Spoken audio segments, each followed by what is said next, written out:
Hey, friendo, Steve here. And Larson. And welcome back to Going in Raw. On today's episode, we're talking last night's Monday Night Raw on the road to Fastlane with a huge reunion, a long time coming after 5 months of being away. Johnny Gargano. John is back and coming to the aid of one Tommaso Ciampa. And if I'm not mistaken, Larson, they used to be part of a tag team called DIY. And so that's a pretty significant happening. Also, making her return after a couple of weeks gone, Rhea Ripley, who had some choice words for one Dom Mysterio, basically. Indeed. An ultimatum. If you don't get that title back tonight on NXT programming, don't bother coming back. Yes. Also, we have a new tag team put together over there on Raw. We got Cody, main event Jey Uso. They're going to be challenging Judgment Day for those tag titles at Fastlane. It's going to be real heartbreaking for Jey and a lot of the people on Raw when Cody loses and probably like, all right, peace. I'm out of here. I'm going to SmackDown now. Mm-hmm. Yeah. Wonder how much Cody's going to phone in that match on purpose. Like, oh, man, I don't know. Oh, gosh. Sorry, Jey. That's too bad. Oh, my pectoral muscle. I hurt it again. Oh, it's kind of sore. It's feeling kind of blue. Yes, there you go. So we'll talk about all that, everything that happened on Monday Night Raw last night.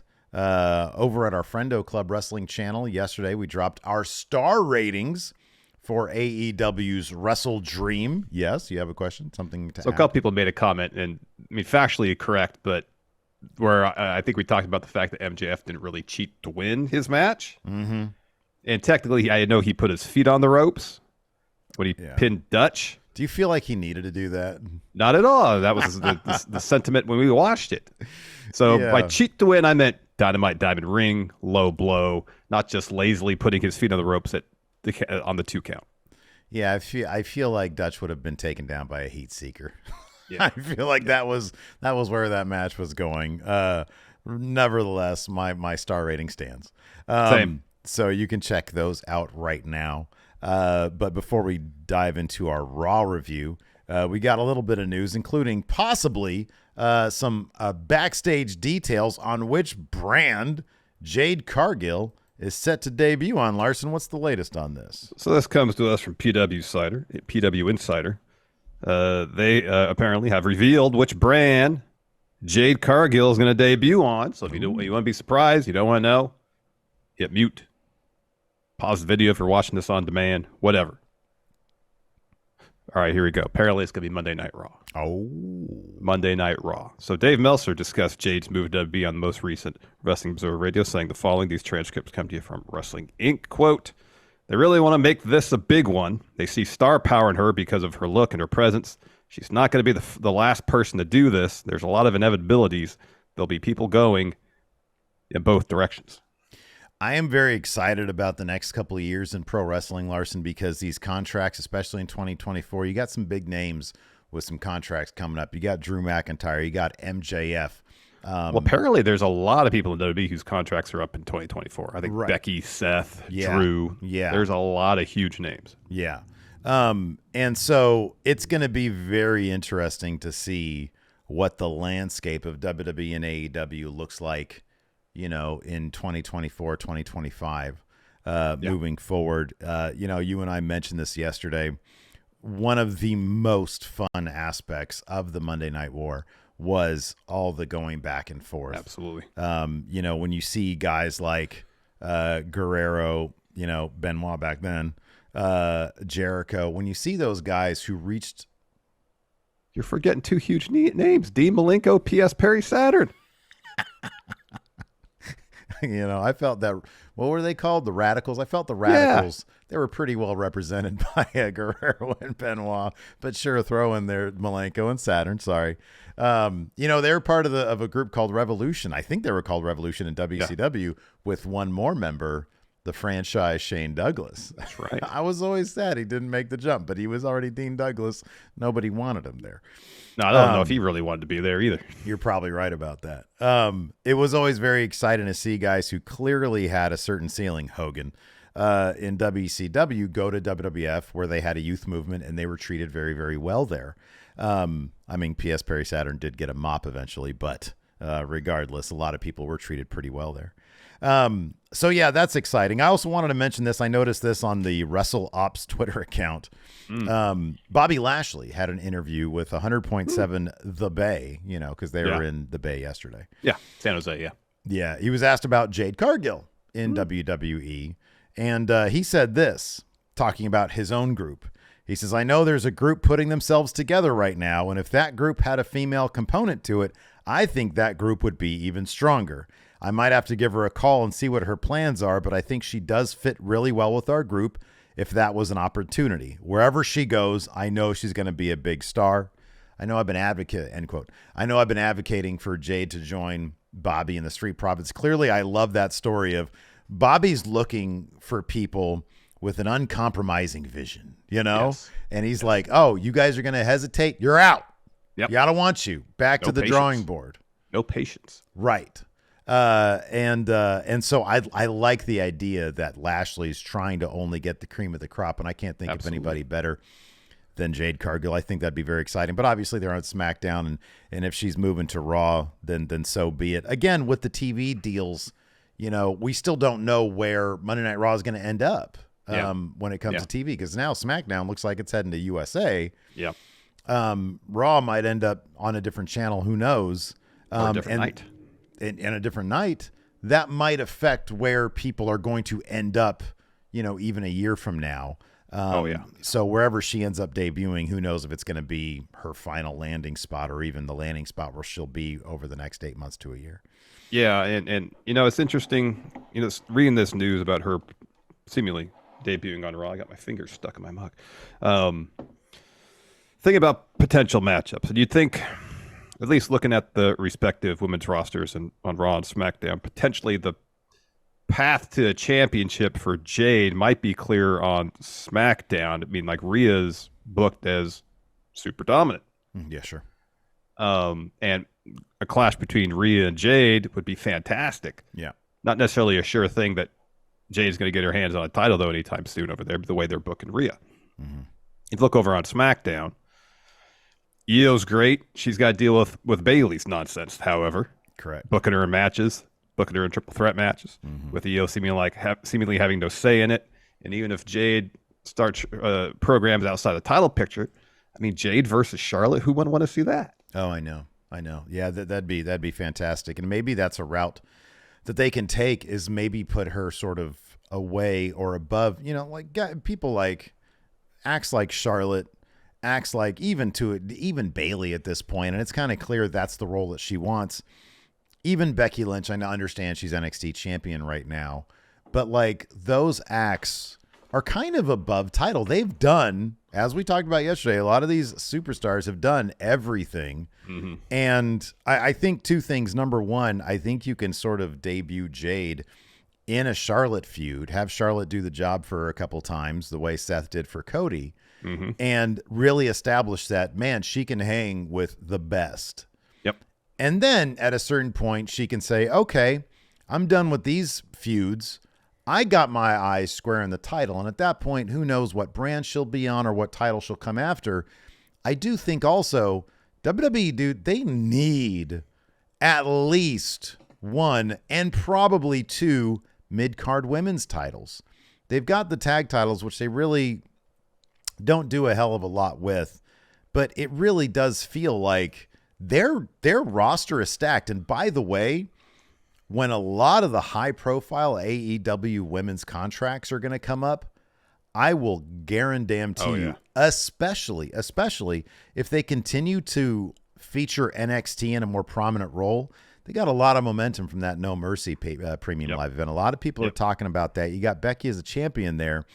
And if they don't reload with the idea, as aggressively with the idea that we've got some AEW people who are going to want out of a situation where they get one match per pay-per-view, under 10 minutes every single time, one match per TV show, then they might. And if you, Raw probably had, did Raw have like one? They probably had one women's match last night, right? It had Chelsea versus Tegan Nox. Tegan Nox.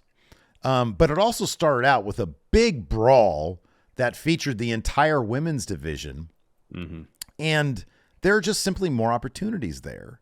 And so I could see that as being a situation where a lot of the women in AEW, the Britt Bakers, maybe some others, are going to want to look at other options because simply there's more opportunities there.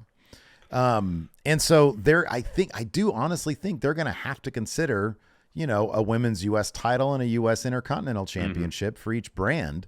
And that'll relieve some of the pressure, and the women will have more stuff to fight for, and thus more stories for them. Absolutely. Well, I guess we can get into Raw a bit more. We covered kind of the major beats prior to the news story, but let's talk about Cody and main event Jey Uso. Yeah. This newly formed team. Now, I don't know if it's part of Cody's plan in getting Jey over here. I mean, he still hasn't really divulged the full breadth of his plan. Oh, no. What the end game is, other than seemingly going to SmackDown. Did he have a blue tie on last night during his interview? I don't remember. Did he not have like a powder blue suit? I can look into that. Maybe. Because there's one thing from Cody's perspective, if he's trying to chip away at the bloodline a bit more in hopes of getting to SmackDown and taking down Roman, all right, I get that. How does getting the tag titles from Judgment Day play into that? Is he just looking to saying, all right, Kevin Owens, Sami Zayn, you served your purpose last year. You didn't help me get the job done, so now I'm looking to Jey Uso. I'm going to manipulate him. So he'd be my number one guy and help me oust Roman. I don't know if it necessarily has to be. Oh, here we go. Let's see here. What was this? Okay.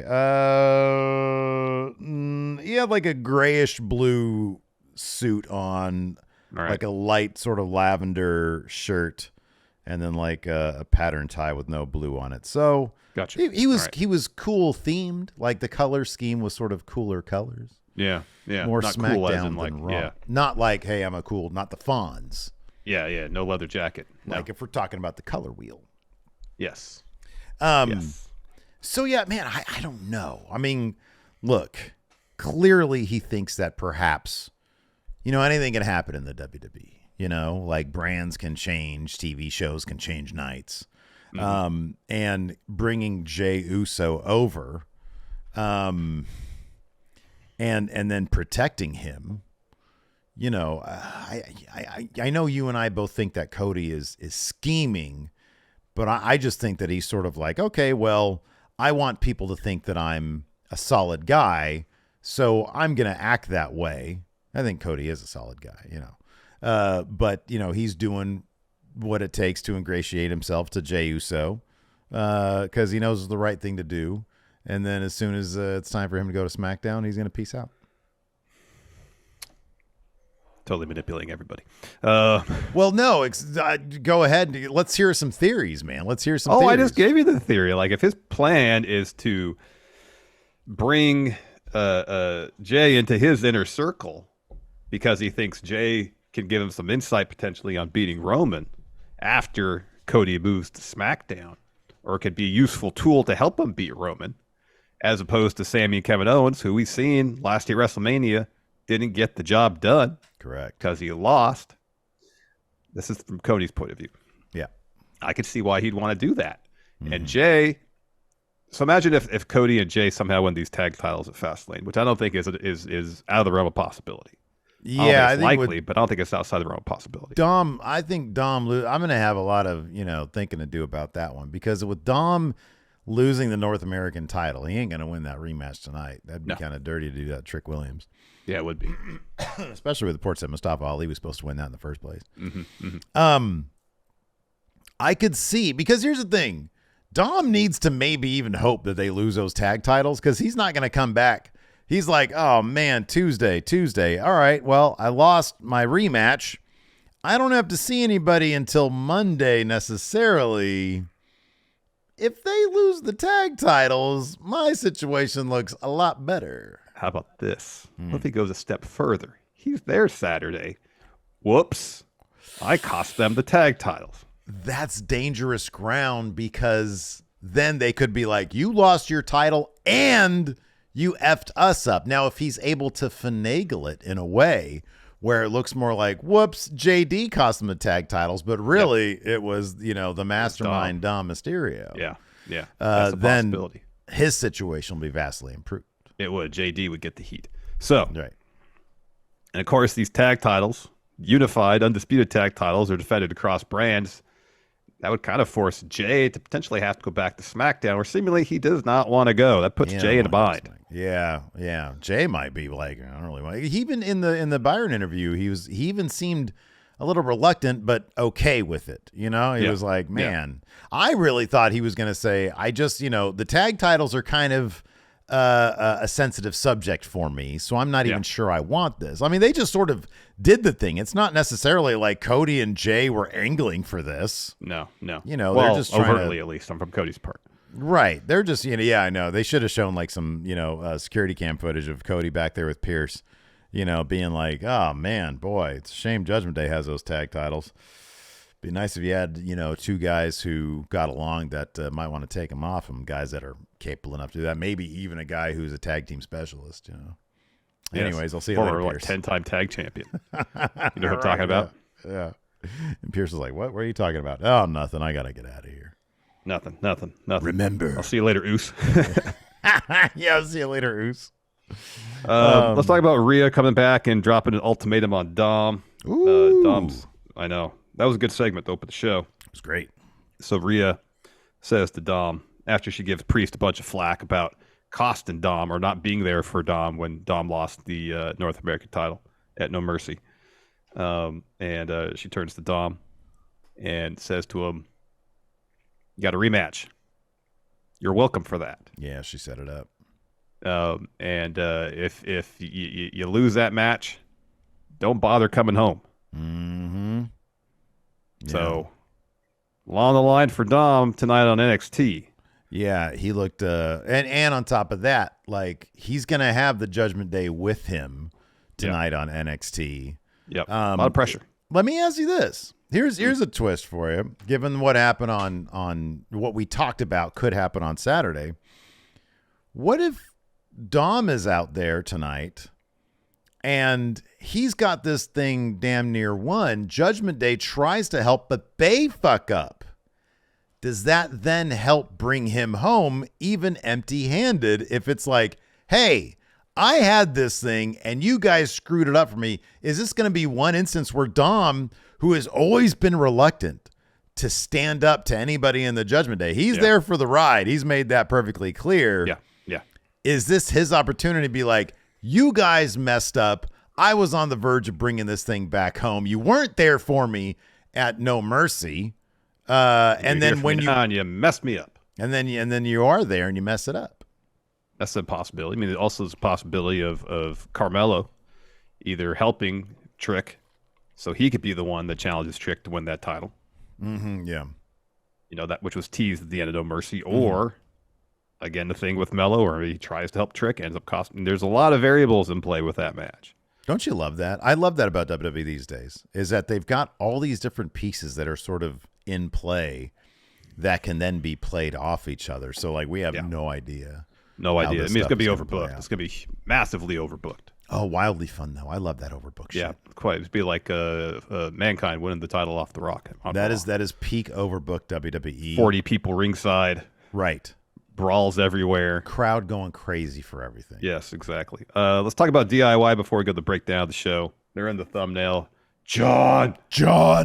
Gargano is back after you said 5 months, right? I think it's been 5 months, yeah. To help save Tommaso Ciampa from a beatdown at the hands of Kaiser and Vinci. So what's the ceiling for a reunited DIY? Well, there are two distinct possibilities here. Number one, they're being brought back as high-profile depth guys, which I think is entirely possible. Yeah. Number two, tag titles. I mean, I think that's like a possibility given that the tag titles are on Judgment Day right now.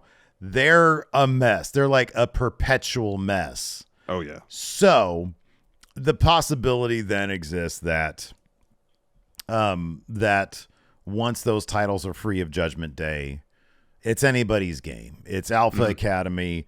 It's New Day. It's Viking Raiders. It's Cody and I have such a hard time thinking it's going to be Cody and Jay. And if they get it, it ain't going to be a 6-month reign. It's not even going to be a 3-month reign. No. And then the idea is, okay, well, who's going to get it there?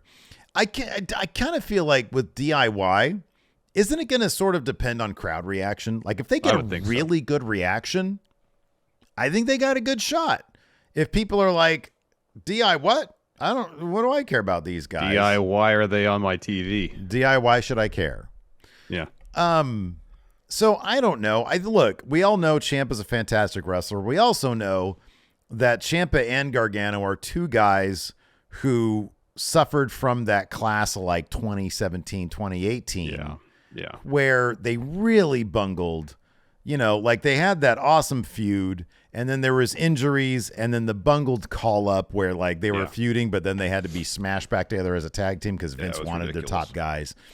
And so Ciampa and Gargano have both really been trying to reestablish themselves to some success. I thought his promo last night and the contract signing thing went over really well with the crowd. Yeah. Nobody was wutting him. He got over.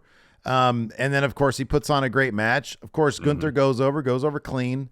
Yep. But then you have the big angle there because they're going to be a tag team. So I think they're giving them a chance to succeed. It's going to be almost exclusively how is the crowd going to see them? Or maybe Triple H wants to see that original story through and they don't need the tag titles. Maybe they can do a thing where they get there, and then they challenge for the tag titles. It falls apart. Ciampa goes crazy. And then we revisit that. You don't need titles to continue that DIY story. Yeah. I mean, it works so well in NXT. Up until the Bloodline, it was probably the best story told in WWE within the last, 15 years or so. Sure. Yeah, absolutely. Even despite being hampered by injuries and botched call-ups. Either tag titles or feud or both. One could eventually lead to the other. But it's good they finally brought Gargano back, reunited him either with The Way or Ciampa, because now it gives him some semblance of direction rather than just, hi, Johnny Wrestling's here, I'm going to put on some good matches. It gives him focus. And there's a story there, one way or the other, whether they're going to be a team or they're going to end up feuding, that they can tell they'll keep him on TV. That'll hopefully get the crowd invested in his journey along with Ciampa's. You know what I kind of appreciate, too, is that, so he's been gone for 5 months. I know for a big chunk of that, he was available. Remember they did that show in Cleveland where he's from, and they didn't use him. Scratch, yeah. It does seem like, and I feel like the rest of the roster can take that aren't really being featured. Guys like Cedric Alexander, who was on Raw last night, lost to Bronson Reed, but maybe they can take some amount of solace that these days you can be patient and understand that, hey, they're probably like Piper Niven. She was gone for the longest time. They weren't using her. And I remember there was an interview where after Triple H had taken over, she was like, he said that we're probably going to get back to my old name and just be patient. They'll find a way to use me at some point. She was patient, and they do. Now, is it the most compelling thing? Maybe not. She's a tag champion right now. Yeah. And, the same thing also with Santos Escobar. We've been asking, okay, when is he going to turn on Ray? When is he going to turn on Ray? They hinted at it. And then the Street Profits attacked, and they can circle back around to that whenever that's done with. And so it does seem like they are really like exploring, they're taking their time with the stories. Yeah, they are. They're not rushing anything, that's for sure. And we're going to wait until the perfect moment to make a return, as opposed to, we're in Cleveland, we're going to put you out there now. No, we're going to wait until after this killer Intercontinental Championship match in the main event segment in a main event way. The Imperium starts beating down on Ciampa. That's when you bring him back, not just to bring him back because he's ready and he's in town. Yeah. So, Gotta be storyline motivated, not motivated by geography. Yeah, right. Before we move on here with the segment by segment breakdown, we got a super chat here from Alan Martinez. It says, hey guys, I was there last night and it sucked that the Jey Uso and Becky Lynch matches got canceled. The women deserve more time. At least I got a picture with Cody Rhodes when the show ended. That's good. Consummate politician, Cody Rhodes is. Oh, absolutely. I wonder if what was the name? If Alan.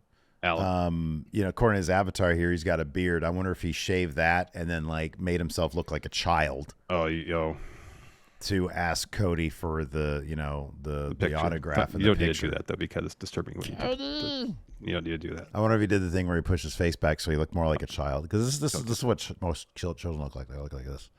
Cody! Right. Give me a picture. Pretty disturbing when you do that. I'm not necessarily a fan. I'm going to do that at Raw next time I go. You should get floor seats and see if Cody will hear that and be like, oh, there's a child calling out to me. Right. He sounds like he's in pain. Yeah. Sounds like he's sounds like an animal that's been shot. Yeah, exactly. Or a child. Also, we got 440 people watching right now. If people, I'm sure people who are regular viewers know this, but if you do the channel, this might be due to you. We're looking to get to 198, 891 subscribers. Palindrome. We like palindromes here at Going in Raw. Yeah. So if you're one of the 440 people watching right now who have not subscribed to the channel, please consider it. Help us reach our goal of 198,891 subscribers. We're in this epic battle with YouTube right now, Larson, because yesterday we got up to like 198, 164. We're back down to 198, 144. So it giveth and it taketh away. But we're asking you right now for some help. 440 people watching on YouTube, 128 people watching on Twitch. If you're on Twitch and you haven't subbed to our YouTube channel, Google accounts are free. Go sign up for a Google account, hop on the YouTube, hit that subscribe button. If you're watching us and you haven't subscribed to the channel yet, why not? Why? Why not? Just do it. It's really simple. Help us. Help us get there. Help us in this fight against YouTube and their stubborn algorithm not wanting to get us to our palindrome number of 198,891. This is the time now. I mean, I feel like within the last, week, YouTube has taken about 60 subs from us. Yeah, right. Yeah. Hold them away. Those are important subs. Every sub is important. Yeah, every absolutely. single one is important. Every sub is important. So every yes. sub is important. Right. Also, if you're watching now live or on demand, if you could, hit that like button. We got 442 people watching right now. If everybody hits that like button, guess how many likes we have? 442 plus 442. Yeah. So please consider hitting that like button. If you're here, sitting in front of your computer, on your phone, wherever, and you're watching this, hopefully it means you like the show. Yeah, right. But go ahead and hit that like button. You know what they might want? They might want for like a child to appeal to them to hit that subscribe button. So if you don't mind, I'll do my child impression.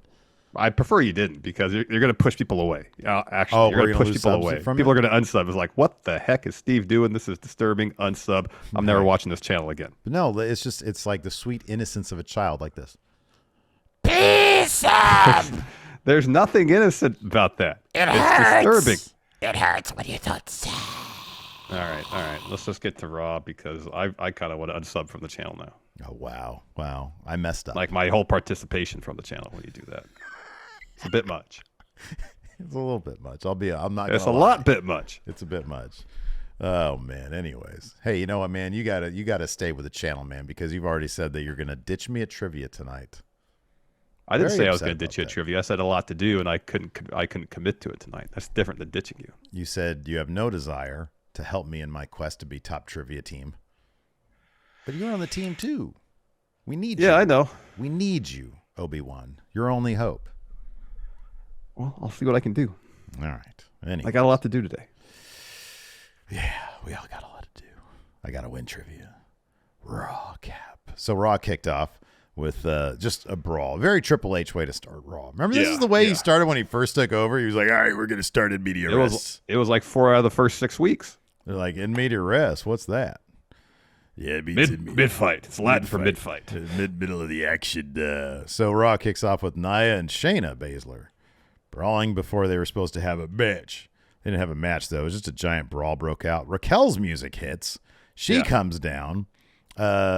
She takes out Baszler with a boot on accident because she's going for Nia Jax. And then Nia wipes out Raquel. Rhea's music hits. Mommy's back. She runs down, takes out Nia. She throws a bunch of mounted punches. All 4 women start brawling. Officials get in. Rhea beats up security, just absolutely manhandles a guard with a riptide. They keep fighting up the ramp. Rhea screams at them in the ring. She grabs the mic, says, Mommy's back on Monday Night Raw. I'm not done yet. I'm staying here because I have something else to handle. Judgment Day, get out here. We need to talk. And then Judgment Day's music hits. Priest and Dom. Dom, who is wearing Rhea's title. Yeah. And he looks as dejected as possible. He's got a black eye. He sheepishly walks to the ring. We go to commercial break. We come back and Rhea says, show some respect to Damian Priest and Dirty Dom. Now I got that off my chest. I have some Judgment Day business to attend. Now we all know there's no leader in the for somebody who's saying there's no leader, she certainly sounds like one.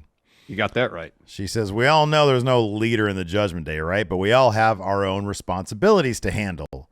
Some, Tuesdays, Mondays and Wednesdays, Dom has trash day. He has to pick up the trash there in the Judgment Day locker room.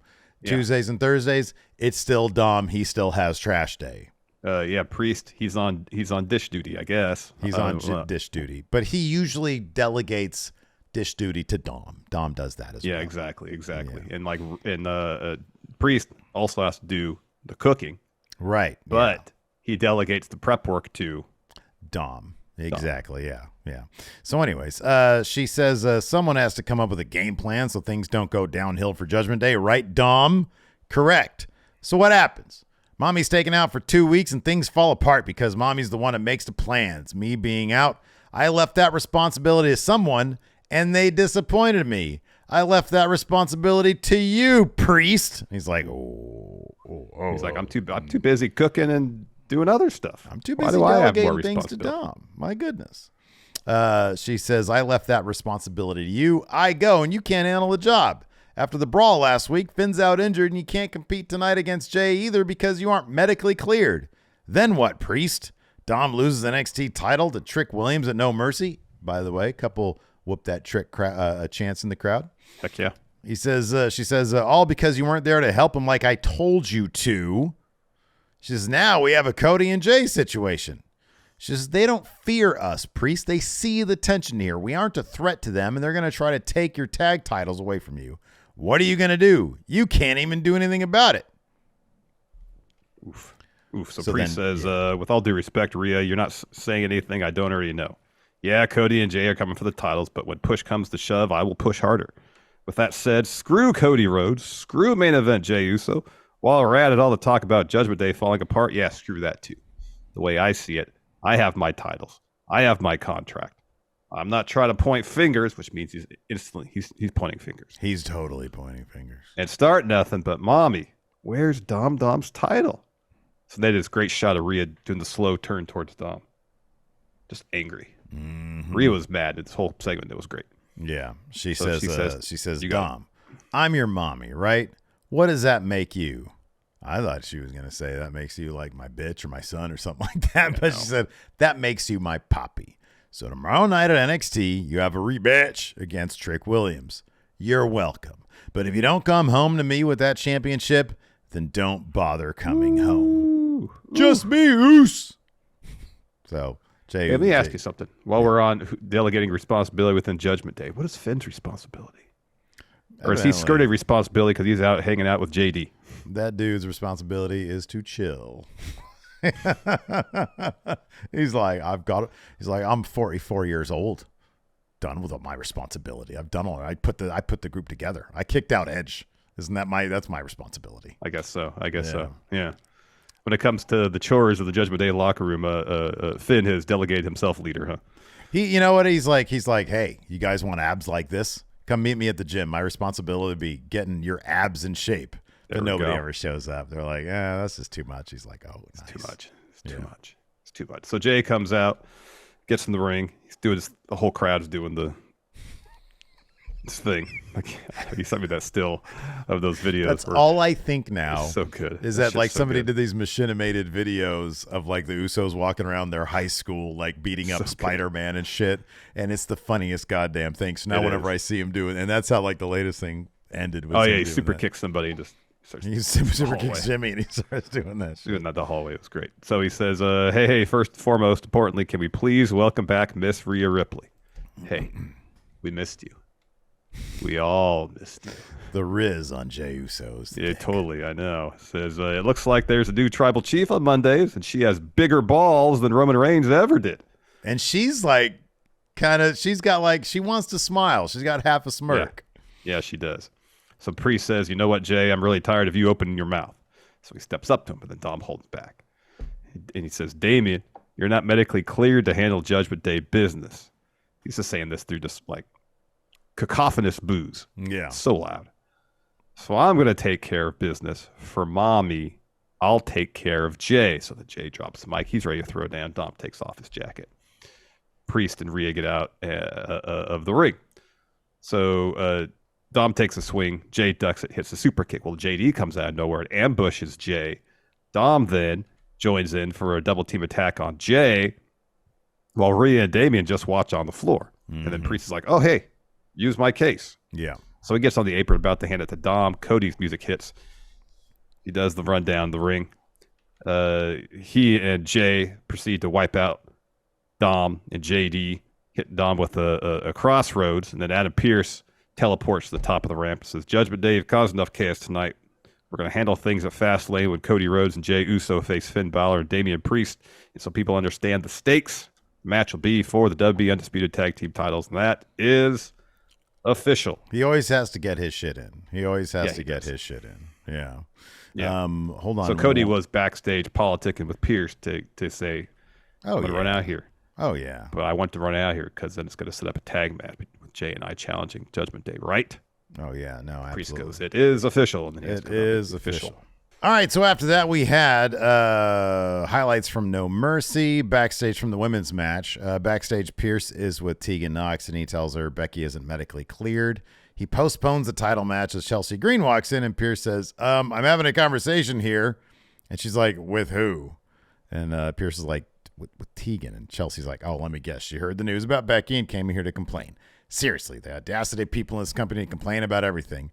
Honey, you need to suck it up. Because if I were you, I'd be happy it was postponed. Actually, I'd be happy if it were canceled because you wouldn't just want to obviously lose to Becky Lynch now, do you?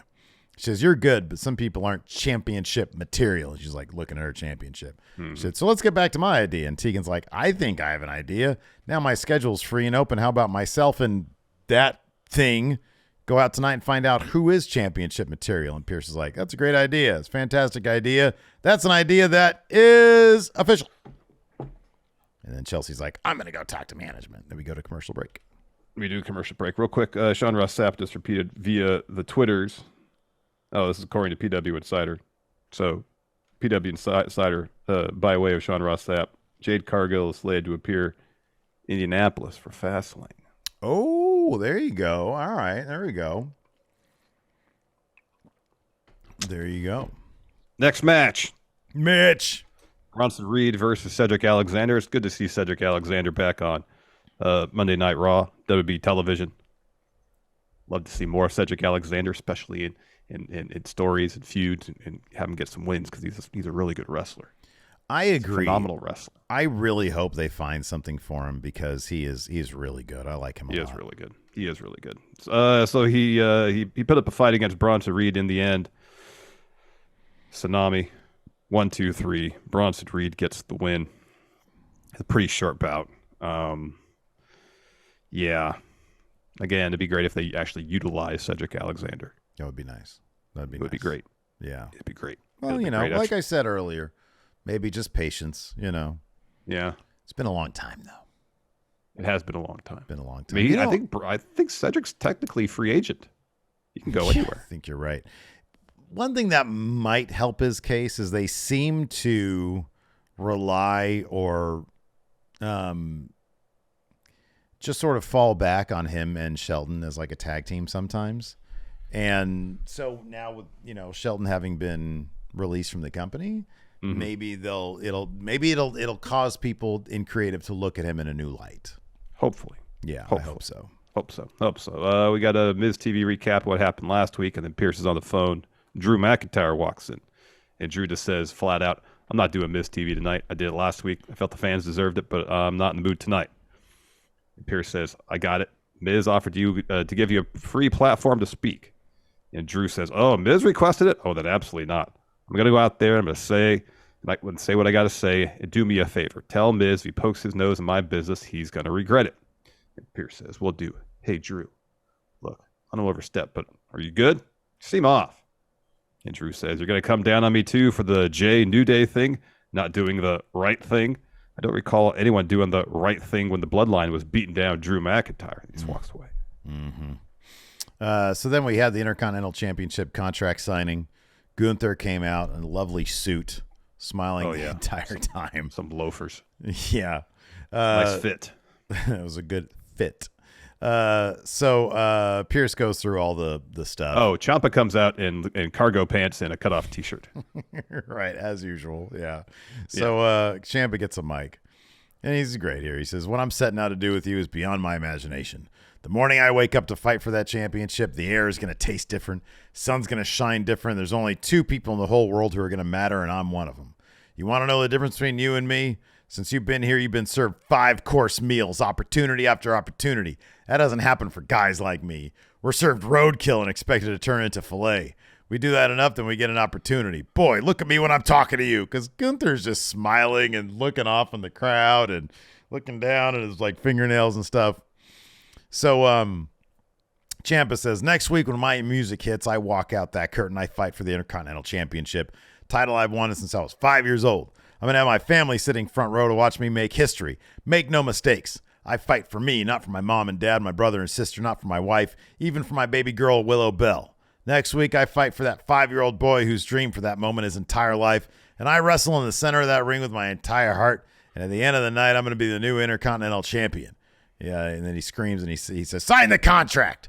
So I'm assuming that 5-year-old Ciampa used to sit in front of his television and be like this. I want the title. I want to be the Intercontinental Champion.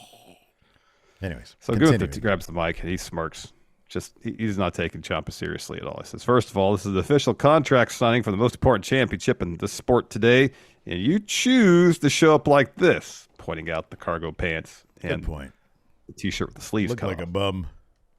He says, "It tells me everything I need to know. But you talk about your family, fighting for the right thing, standing up for yourself. I respect that. Very noble motives. I fight for what's near and dear for myself. You know what's near and dear to me?" He holds up the Intercontinental title. He says, "This means to me.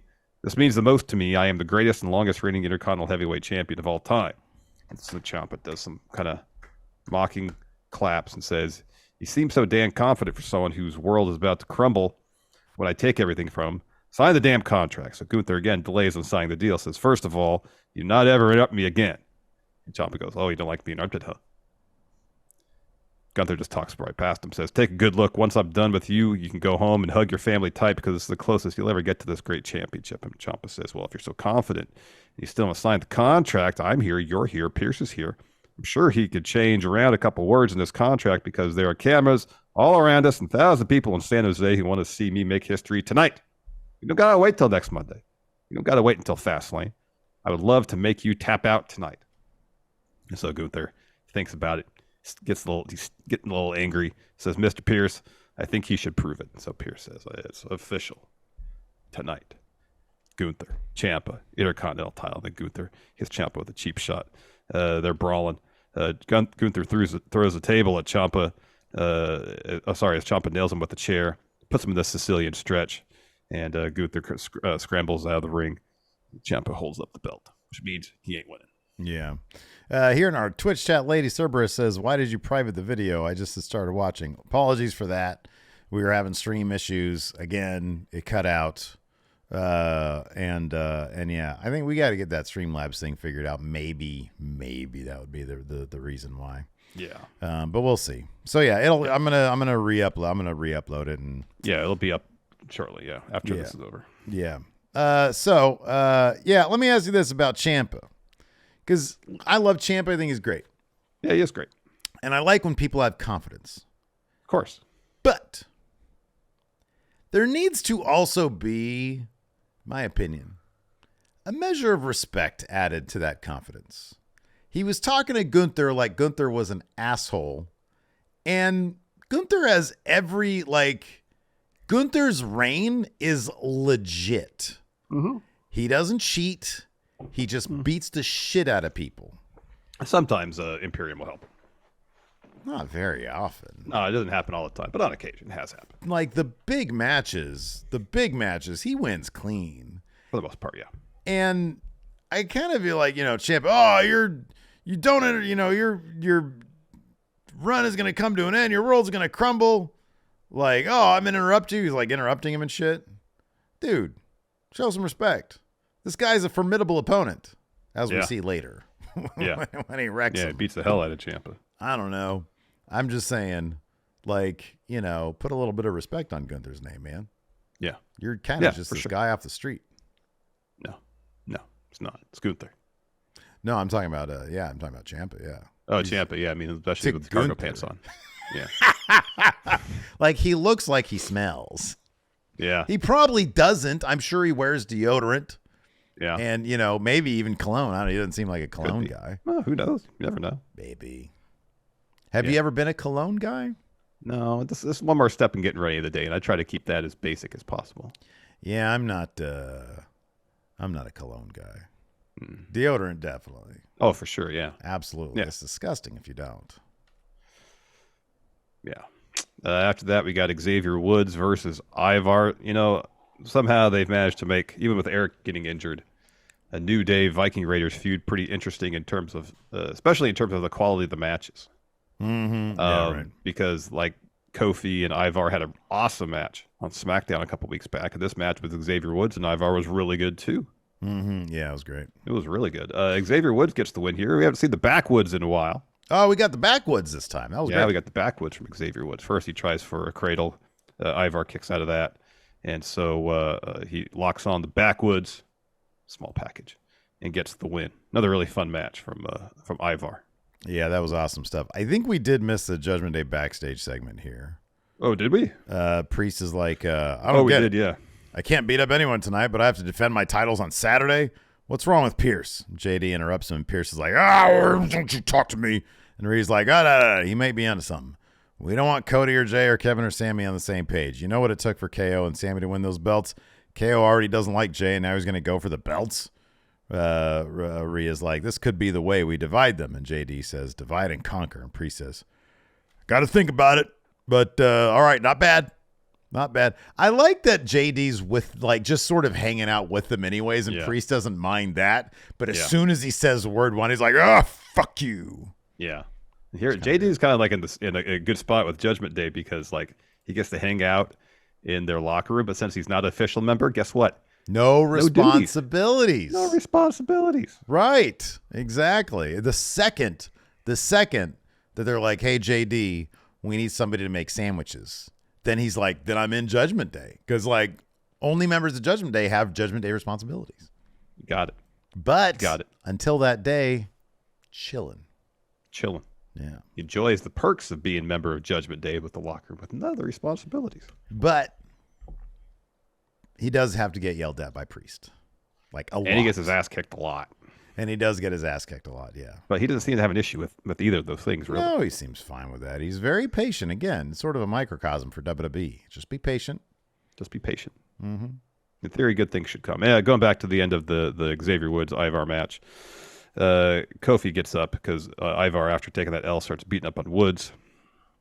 And then Ivar knocks down Kofi and Woods with a couple of spin kicks, hits a powerbomb on Kofi onto Woods, and then hits a moonsault onto both of them. Mm-hmm. Yeah. It's a pretty effective way for Ivar to get his heat back. Yeah, and the crowd really popped for it. They thought it was the coolest thing. It was neat. Yeah, it was neat. So after that, we had a Shinsuke video package hyping up the Seth rivalry.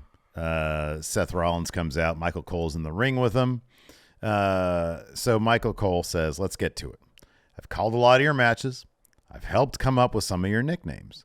But this time it seems you're the puppet. And Seth says, he says there are times where you've been the puppeteer and the manipulator, but now it seems you're the puppet. That was the CM Punk reference. Which is a CM Punk reference, yeah. A lot of people are making a lot about that because it's been like 3 weeks in a row they've brought up CM Punk phrases. Mm-hmm. Seth says, whoa, Michael. I give you that introduction. You come out with that. We go back a long way. He says, besides, what show have you been watching? I've asked Shinsuke for a rematch for weeks, and he finally gave it to me. Cole just says, seriously, Seth, what are you doing? You're a first ballot Hall of Famer. You've accomplished everything. I get it. You've never been in a last man standing match. He says, you know what's going to happen Saturday? This is one of the most brutal types of matches ever in WWE. Everything is a weapon, and the only rule is you beat your opponent down so badly they can't answer a 10 count. That could be you. It's no secret about your back. It's hanging by a thread. You could be days away from your career ending, your livelihood going away. So I ask you, why? Why the hell are you putting yourself through this? Seth says, Michael, I got to be honest with you. I don't know how to put it in words, but let me ask you something. How many years have you sat at that desk? And Cole says, Hold on a second. He says, I don't know how to put it in words. And then he spends 5 minutes putting it in words. A lot of words here. He's like, maybe he should have said, I don't know how to put this succinctly. Yeah. We're going to take the long road here, Cole. He says, how many years have you been doing this? Cole says 26. He says, how many shows have you missed in that 26 years? He says, 2. He says, 2 shows in 26 years. So you get it. You're addicted. It's a compulsion. You need it. And most importantly, you love it. He says, that's what it's like for me in this ring in front of these people. When they sing my song, I need that. I have an honor, a duty, a responsibility. To me, this ring, it's given me everything. A roof over my head, food on my table, my wife, the reason I have a beautiful baby girl. Whether you're a world heavyweight champion, all that responsibility gets amplified. He says, you got to be a bigger example. Be the change. If that takes me all the way to Fastlane and it's my last ride, and my back gives out and I can't do it anymore, that doesn't matter. What matters is I left it all in the ring. Then I will have fulfilled my responsibility. Then I'll be an example for my daughter. You want a reason? That's the best I got. It's not words. It's just a feeling. I tell you what, it feels right. And then Shinsuke appears on the Tron. He talks a lot of shit, but then he appears, he attacks Seth from behind in person while there's still Shinsuke up on the Tron. So he gives Seth Rollins a Kinshasa. Then the Tron Shinsuke starts counting to 10. Well, Seth beats that 10 count. Shinsuke knocks him back down. He puts him over the back with a chair. He gives him another Kinshasa. At that point, Shinsuke just grabs the mic and he counts to 10, grabs the title, raises it up, and Seth is completely out. So yeah. I think it's been a really effective feud. Seth's going to win this match, but I do like that ever since Triple H took over, they're building up these competitors so that it's actually a story that's got something you can grab onto and work with, man. Exactly. After that, Becky's backstage. She has her arm in a sling. They showed her giant wound that she suffered at No Mercy. 11 stitches it took to sew that thing up. But she's talking to Tegan. She says, well, I want to put the NXT Women's title on the line tonight against you because my arm, I'm not medically cleared to compete. Though I figure you want me at my best anyways. And Tegan's like, well, yeah. So Becky says, when I'm cleared, you better be ready for a fight because we're gonna go. So Becky walks past Natalya, have a brief little stare down. Natalya walks up to Tegan, says, I'm sorry, I feel so bad. I know what it's like to be disappointed, but I just want to say we got off on the wrong foot. I have newfound respect for you from last week, and I'm genuinely proud of you. You get your shot, you're going to nail it. So I just wanted to get that off my chest. And Tegan's like, all right, cool. Thanks, friend. Awesome. Yeah. So then we had Chelsea Green versus Tegan Knox. Tegan ended up winning this. Piper came out with Chelsea. So Tegan hits a somersault off the apron to Green. She falls into Piper's arms. Knox hits Chelsea with a senton off the apron. Chelsea's tossed back in as Tegan heads up top. Piper distracts her. Natalya's music hits. She runs down to prevent Piper from interfering. Knox then dumps Green off the top rope, follows with a Molly go-around, and then a Shiniest Wizard from Knox for the win. Her and Natalya, you think they're going to toss them into a tag team together when all is said and done? It's possible. It seems like that could be possible. Yeah. After that, Drew comes down before his promo. Backstage, Byron's with Jay, and he says, what's up? And Jay says, I don't know, Oos. When Cody invited me to Raw, it was for something new, a fresh start. With the bloodline, Cody was the enemy. Judgment Day brought up together, and I'll throw hands with them all day, any day. Fastlane, we good. If it's for the titles, we good, Oos. Cody Rhodes, the main event, Jey Uso, we good. Full speed ahead.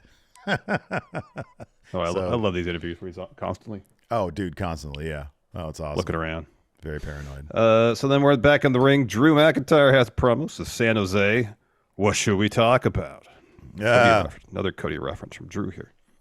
Says, everybody wants an explanation. What's going on, Drew? You changed. Explain yourself. He says, I don't have to answer a damn person in that locker room. I listen to two things. The fans, who have been with me since I was 22 through firings, hirings, titles, everything up till now. The truth is, I'm going to stop being the savior and interfering in fights I never started. I've done it for years between my business and everyone else's business. I'm showing up less than 100% and I'm done with it. I noticed when I haven't saved the day, no one has stepped up. Y'all want to run your mouth, you hypocrites. except Cody. He is only cleaning up his own mess. It's all about ego. I feel like I'm in the Codyverse. Surprised he didn't say Cody Island. Yeah, right. He does and says what he wants. Look, forgiveness when it comes to Jey Uso. It's a weakness, not a strength. And another thing, but then, damn it, the Miz has to interrupt.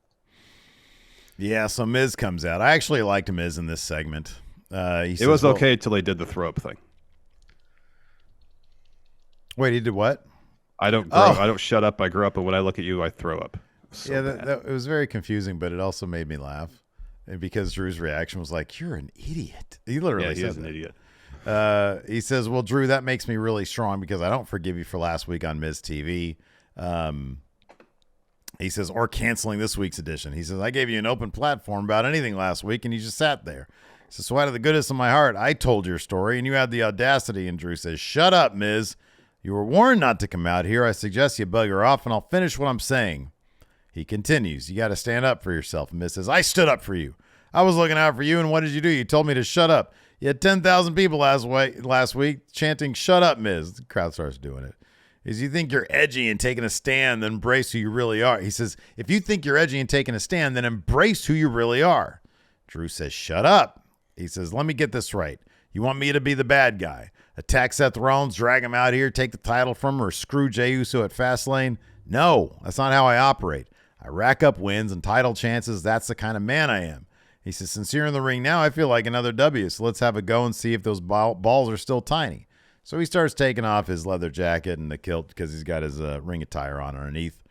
And Miz is like, "Oh, you want a match? Well, I'm not dressed and you're in a skirt." That's when Drew starts taking off his clothes.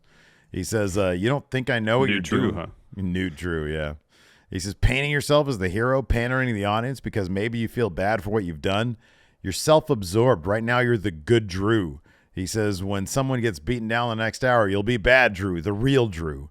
He says, "I was wrong about you. You're not Batman. You're two-faced. You pick whatever side benefits you." And he says, "I really suggest you shut up." And he says, "I don't shut up. I grow up. When I look at you, I throw up." And he looks horrified. And he says, "You're a bloody idiot." And Miz says, "And you're not worth my time." And he says, "Well, guess what? Time's up. Time to fight."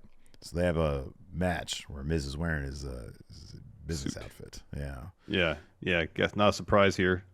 Miz wins. I guess the means of Drew's victory was somewhat surprising. So at one point, Miz is trying to take the cover off the turnbuckle, or does. Ref catches him.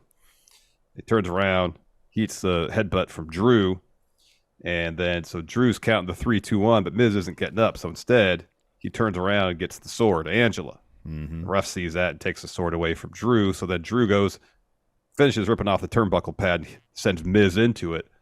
Follows that with a future shock DDT to get the win. This has moved on from opportunistic last week with the distraction to straight up cheating this time. And like being very like MJF levels of nonchalant about it. Like, take this thing off, ram him into there. You know, I'm surprised he didn't give him a swift kick to the balls on top of it. Yeah, I know, or pull out a ring from his trunks. I always do appreciate Miz in these situations, the throw-up line notwithstanding, when he calls it like it is. You know, he speaks truth to bullshit sometimes. Yeah. Drew is very interesting in that this has been a road for him. And he's got, again, he's a heel with good points now. You know, I don't know about all the cheat. It's the Miz. You don't really need to cheat. But it seemed more like he was trying to prove a point to Miz here. Like, you know, fuck off. You chose the wrong day to mess with me. Yeah, it did. After that, we get a Trick Williams interview. Yeah, this is cool. This was awesome. So Jackie congratulates him, asks about the rematch. Trick says, first, it's a pleasure to meet you for the first time. Allow me to introduce myself to you and the rest of the world. I'm Trick Williams. I'm 6'4", full of muscle, 245 pounds. I think he says 245 pounds of muscle. I got gold in my ears, gold in my wrist, and most importantly, gold around my waist. I am your new North American champion. Believe it. So Dom walks up with Rhea and JD. Trick says, "Oh, now you're confident now because you got your mommy with you." And Rhea says, "You don't only need to worry about Dom. He isn't coming to NXT alone. He'll be walking out with his North American championship." And Dom says to Trick, "Keep it clean for me." Yep. And then we get an introduction for Cody Rhodes, Big Pop. She says, "So talk about this tag title match. Do you feel backed into it?" And he says, "I'll be honest, I never planned on it." I asked for it. Yeah, right. He says, I never planned on tagging with Jey Uso, but I think it's Judgment Day that have backed themselves into this match. This hyena-like fashion running around Raw. He says, I've heard their plan is to be at SmackDown. That's great. I'll be there too. I won't be alone. Main event Jey Uso will be there as well. We'll march to Fastlane, win the Undisputed Tag titles, come back. It'll be a very different Monday Night Raw. Thank you, guys. He's like, he's like, and then I'll maybe come back to Raw. Maybe I'll just stay there. We'll see. Maybe I'll we'll just stay see. there. If I decide now's the time to announce the trade, then maybe I will, maybe I won't. Yeah, we'll see. Then Imperium make their way to the ring with Gunther for the main event, but first, Alpha Academy is backstage, and Gable's trying to cheer up Otis after taking that L. Oh, yeah. He says, you don't need to apologize to me. You're my number one guy. I'll never be upset with you. I'm upset with those nasty cheaters who keep stealing matches. But I'm keeping track of them all in my big golden brain. As for Gunther, he peaked. I have begun to peak.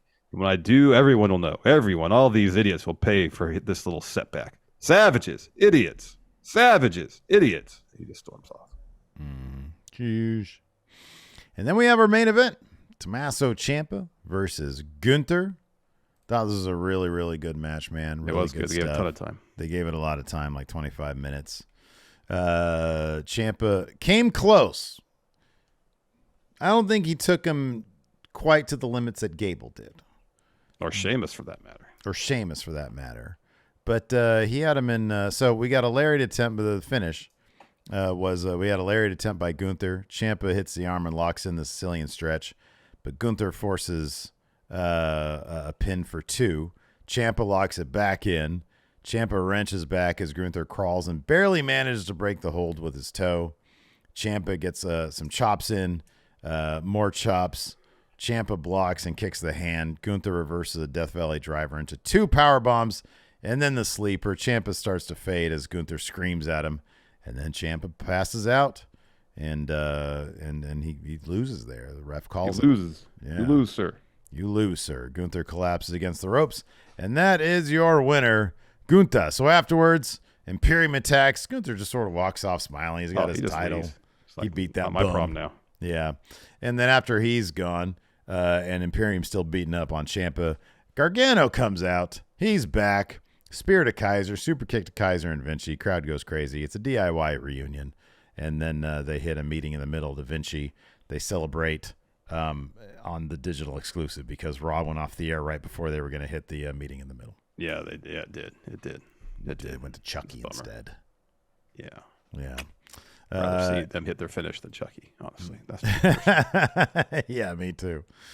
Anyways, would you like to answer some questions? Let's answer some questions. Aussie Dragoon here says, do you think they use this Judgment Day beef as a way to have Dom stay in NXT and put in time in the ring before coming back to main roster? No, he doesn't need to put time in the ring. No. I think, I'll be honest with you, I think that being on main roster is probably just as good as being in the Performance Center. Like, all these great veterans to work with, they get plenty of dark matches and, wrestle on house shows, yeah. Right, exactly. But no, yeah. Dom is main. You don't put a guy like that in NXT. He's getting like the best reactions on main roster right now. Some of them, yeah. Some of the loudest for sure. Luis here says, should the tag titles be separated because of the amount of tag teams? Oh, we kind of answered this question already. Yeah, they probably should. I don't know. So maybe, but it's also nice to have a really stacked tag division, It is. Just tell good stories. We got a power chat here from Calicott. Says, you go to the clearance rack and listen to those other star ratings. Well, my star ratings farmed fresh and recent. That's why I get mine from going in Raw with Steven Larson. Well, thank you, Calicott. It's appreciated. Thank you very much for the power chat. We appreciate it. White Brownie says, if each brand from both WWE and AEW were a Star Trek movie, which movies would they be? Wait, say again? If each brand from both WWE and AEW. So, for example, what Star Trek movie would SmackDown be? I feel like SmackDown, it's got the bigger audience, kind of glitzier. I'd say it's Voyage Home. I'd say it's Star Trek 4. Okay. Yeah, most I can popular see that. one. I can most see that. popular one. Raw, I guess, would probably be Search for Spock.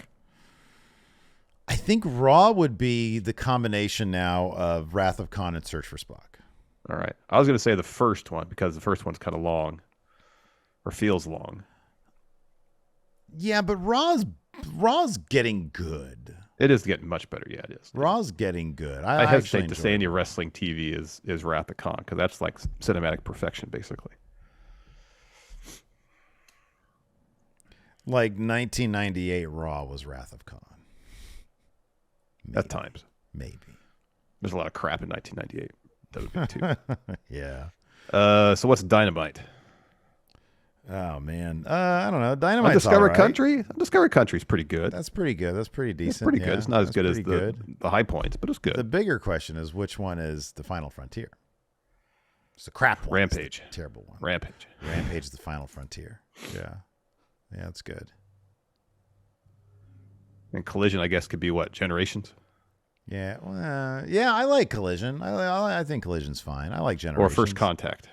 I'd say it's Generations. Okay. Yeah, because it's sort of old school and new school at the same time. Yeah, that's true. That's true. Yeah. Let's see here. Oh, wow. Movie Party Murder says, do you think Edge will have the same protected status that Sting has?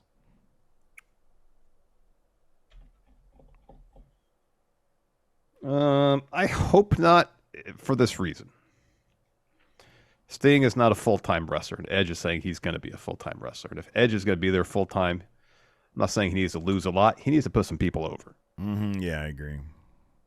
You know, people need to get the Adam Copeland rub.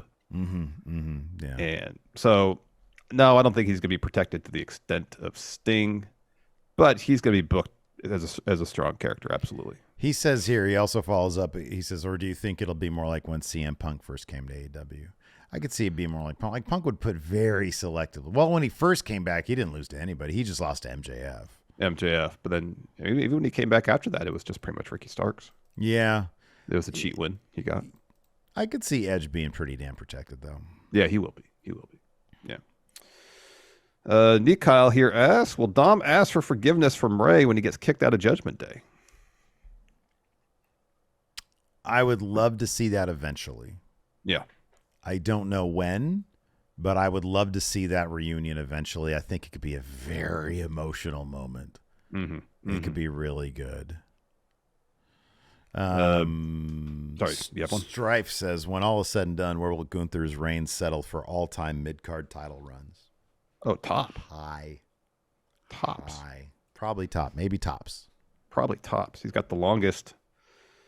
I mean, if he bests, like, I know Luger had the U.S. title for like over 500 days. It might still be the longest reign. If he bests that, that was a WCW. It wasn't even WB.